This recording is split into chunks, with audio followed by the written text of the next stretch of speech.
Governor Romney, I'm glad that you recognize that Al-Qaeda is a threat. Because a few months ago, when you were asked what's the biggest geopolitical threat facing America, you said Russia.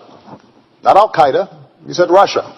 And the 1980s are now calling to ask for their foreign policy back because, the Cold War has been over for 20 years. I want to make sure that we have the ships that are required by our Navy. Our Air Force is older and smaller than any time since it was founded in 1947.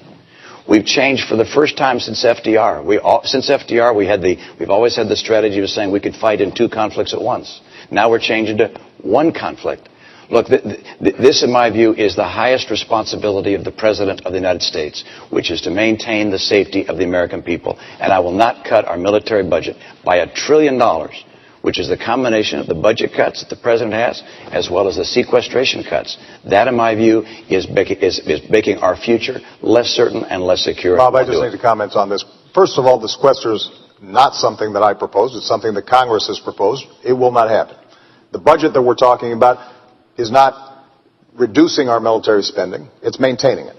But I think Governor Romney maybe hasn't spent enough time looking at how our military works. You mentioned the Navy, for example, and that we have fewer ships than we did in 1916.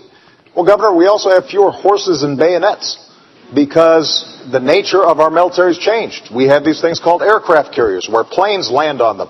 We have these ships that go underwater, nuclear submarines.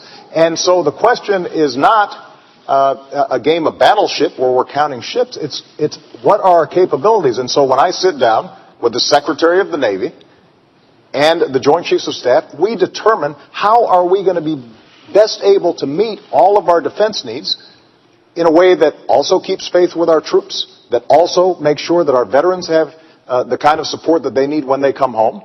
And that is not reflected in the kind of budget that you're putting forward.